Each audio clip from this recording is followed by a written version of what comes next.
बिस्मिल्लाहिर्रहमानिर्रहीम अल्लाहुम्मा सल्लि अला मुहम्मद व अला आलि मुहम्मद व बारिक वसल्लम।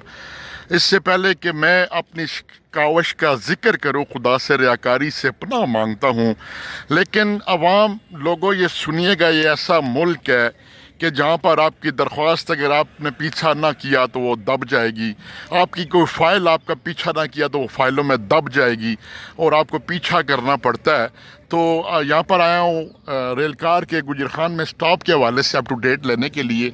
सामने जो डिविजनल सुपरिटेंडेंट ऑफिस है वहाँ के ट्रांसपोर्ट इंचार्ज से मिला, अप टू डेट लिया और उनको मैंने बोला कि मैंने इसको छोड़ना नहीं है। तो वो कहने लगे दाएँ बाएँ कहने लगे। मैंने कहा नहीं, इसका अप टू डेट बताएं मुझे। वो सारा उन्होंने बंदा भगाया कि समझ गए यार ये तो कोई पागल दीवाना आदमी है। तो कहने लगे जी कि ये डिस्कशन के लिए गई हुई है CMI और RIM के पास। और मैंने कहा भाई मुझे उनका जगह बताओ, मैं उनसे मिलूंगा।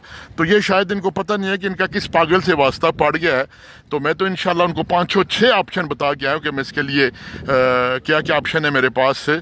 तो अल्लाह पाक खैर करे जी। ये अभी आ गया हूँ सामने जो रेलवे स्टेशन है, यहाँ पर CMI और RIM बैठते हैं जिनके पास ये डिस्कशन के लिए आई हुई है। और फिर इसके साथ मैंने स्टेशन मास्टर साहब से भी मिलना है और उनके से पूछना है कि यहाँ से आप कितने पैसेंजर बिठा कर लेके जाते हैं ये सुबह जब जाती है। तो जब ये गुजरखान रुकेगी तो मेरे मुल्क को, इस महकमे को कितना फ़ायदा होगा। लेकिन अलियान गुजरखान ताजर भाइयों, ये मत समझिएगा कि मैं दरख्वास्त दे के तो बस अपने नंबर बना लिए, मैं इसके एंड तक जाऊँगा और मेरा अपने आप से वादा है कि इसको मैं स्टॉप मंजूर करवा कर स्कूल लूँगा। वस्सलाम।